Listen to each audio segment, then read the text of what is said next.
राधे राधे, जय श्री कृष्ण। आशा करती हूँ आप सब स्वस्थ होंगे, अच्छे से होंगे। तो अब हम सुनेंगे वैशाख मास के अगले अध्याय की को।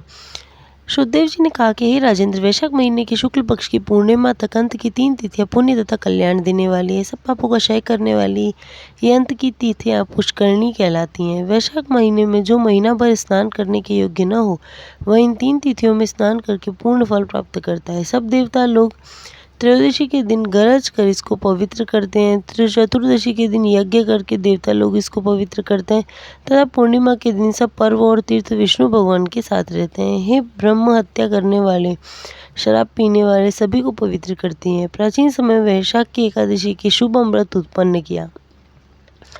उसकी विष्णु भगवान ने द्वादशी के दिन रक्षा की और भगवान हरि ने त्रयोदशी के दिन यह अमृत देवताओं को पिलाया तथा चतुर्दशी के दिन देवताओं के वैरी दैत्यों को मारा और पूर्णिमा के दिन सब देवताओं के साम्राज्य की प्राप्ति हुई। तब देवताओं ने प्रफुल्ल नेत्र तथा भली भांति संतुष्ट होकर के इन 3 तिथियों को वर दिया। वैशाख महीने की ये तीनों तिथियां शुभ होती हैं तथा मनुष्यों को पुत्र, पौत्र इत्यादि फल देने वाली तथा पापों को नाश करने वाली है। जो नराधम वैशाख मास में सब तिथियों में स्नान करता, उनको इन तिथियों में स्नान करने से पूर्ण फल प्राप्त होता है। इन तीनों तिथियों में जो मनुष्य स्नान दान इत्यादि कर्म नहीं करता, वह चांडाल की योनि प्राप्त करके ब्रह्म राक्षस होता है। वैशाख मास की इन तीनों तिथियों में जो गर्म जल से नहाता है, वह 14 मनवंतर तक रौरव नामक नरक में जाता है। पितर और देवताओं के निमित्त जो दही और अन्न का दान नहीं करता, वह पिशाच की योनि प्राप्त करता है। प्रलय काल तक ऐसे ही रहते हैं। वैशाख मास में नियम करके जो अपनी कामना से प्रवृत्त रहता है, वह अवश्य विष्णु भगवान की सायुज्य मुक्ति को प्राप्त करता है, इसमें कोई संदेह नहीं है। जो माम पर्यंत नियम से न रह करके इन तीनों तिथियों में नियम का पालन करता है, वह पूर्ण फल को प्राप्त करके विष्णु लोक में आनंद करता है। जो मनुष्य देवता, पितर, गुरु तथा विष्णु भगवान के निमित्त श्रद्धा से स्नान इत्यादि नहीं करता, उसको हम श्राप देते हैं कि वह बिना संतान, बिना आयुष्य तथा बिना कल्याण का हो। इस प्रकार से देवता लोग वरदान देकर के अपने अपने धाम को चले गए। इसे तीनों तिथियां पुण्य देने वाली तथा सब पापों का नाश करने वाली है।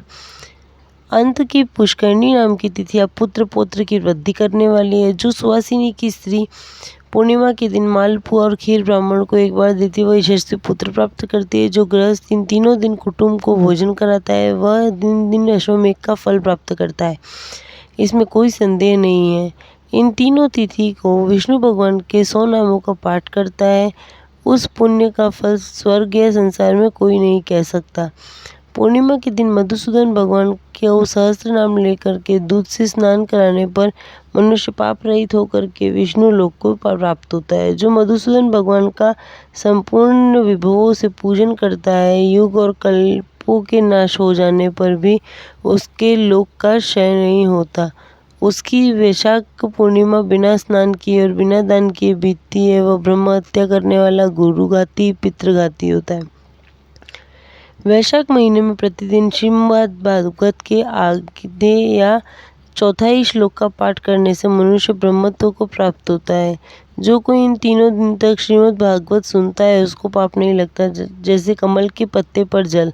इन तीनों तिथियों की सेवा करने से कितने ही मनुष्यों ने देवता का पद पाया, जिसे सिद्ध हो गए। कितनों ने ब्रह्मत्व को प्राप्त किया। भगवान से ब्रह्म ज्ञान प्रयाग में मृत्यु होने पर अथवा वैशाख मास में नियम से जल में गोता लगाने से मुक्ति होती है। वैशाख मास में जल में गोता लगाकर जो नीला बैल छोड़ता है, वह सब बंधनों से मुक्त होकर के पुरुषार्थों को प्राप्त करता है। जो गरीब अपने कुटुंबी श्रेष्ठ ब्राह्मण को गाय देता है, वह इस संसार में अकाल मृत्यु से निर्मुक्त हो जाता है तथा परम लोक में परम पद को प्राप्त करता है। जो वैशाख पूर्णिमा को बिना स्नान किए, बिना दिए बिताता है, वह कुत्ते की भांति योनि प्राप्त करता है तथा नाली का कीड़ा हो जाता है। तीनों भुवनों के 3.5 करोड़ तीर्थ एकत्रित होकर के पाप समुदाय से शंकित होकर के आपस में सलाह करने लगे कि पापी जन हमारे में अपने आप को छोड़ देते हैं, अपने पाप को छोड़ करके तब हम लोगों का पाप कैसे हटेगा। ऐसी चिंता से व्याकुल होकर के वे शरणों के शरण तीर्थपाद हरि भगवान के पास गए और अनेक स्त्रोतों से उनकी स्तुति करके वेग से प्रार्थना करने लगे। देवों के देव, हे जगत के नाथ, हे सब पापों को नाश करने वाले। पापी मनुष्य हम में स्नान करके हमारे अंदर पापों को त्याग करके अपनी आज्ञा के अनुसार संसार में आपके पद प्राप्त करते हैं। हे जनार्दन, हम लोगों के सब पाप किस प्रकार हटेंगे, उसका उपाय कहिए। हम लोग दुखी होकर के आपके पैरों की शरण में आए हैं।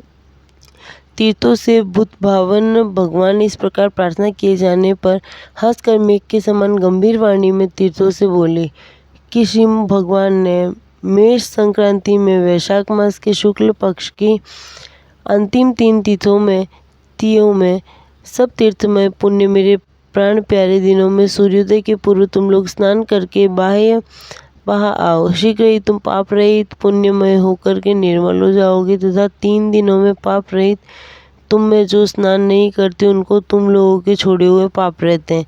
तीर्थपाद विष्णु भगवान ने यह वर सभी तीर्थों को दे दिया। इन लोगों को शीघ्र ऐसी आज्ञा दे करके वे अंतर्ध्यान हो गए। वे सब तीर्थ भी फिर अपने अपने धाम को चले गए। प्रतिवर्ष वैशाख महीने के अंतिम 3 दिनों में विष्णु भगवान की आज्ञा अनुसार वे प्रातःकाल सूर्योदय के पहले स्नान करते हैं। उससे पापों से विमुक्त होकर के अत्यंत निर्मल हो जाते हैं।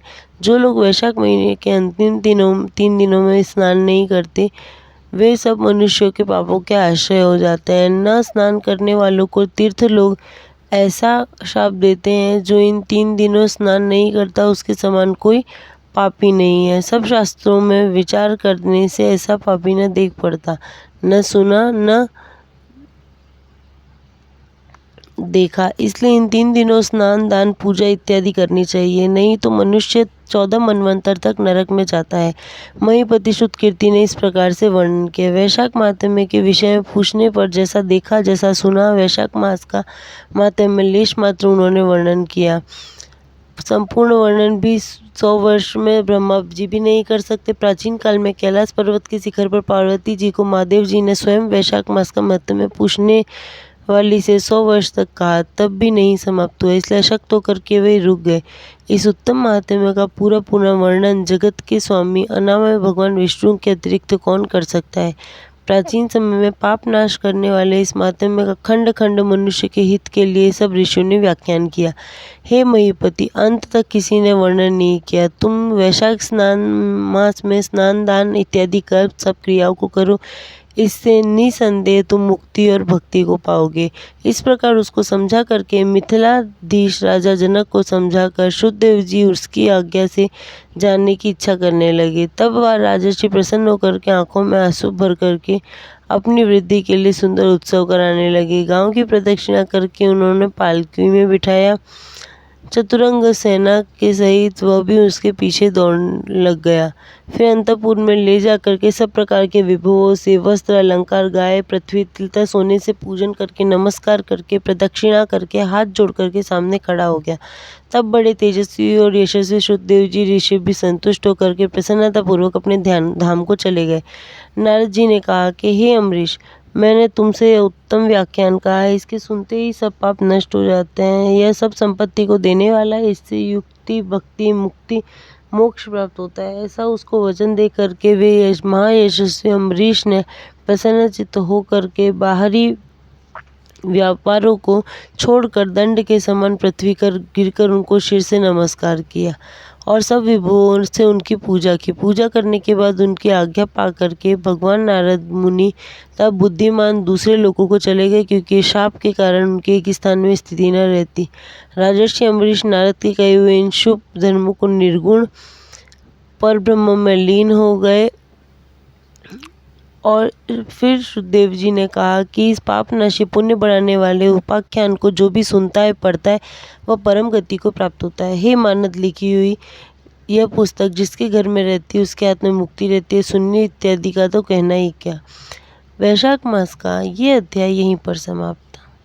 वीडियो अच्छी लगी हो तो चैनल को लाइक शेयर एंड सब्सक्राइब करना ना भूले और कमेंट करके बताएं आपको और कौन से वीडियो देखने हैं। मेरे साथ कहिए राधे राधे।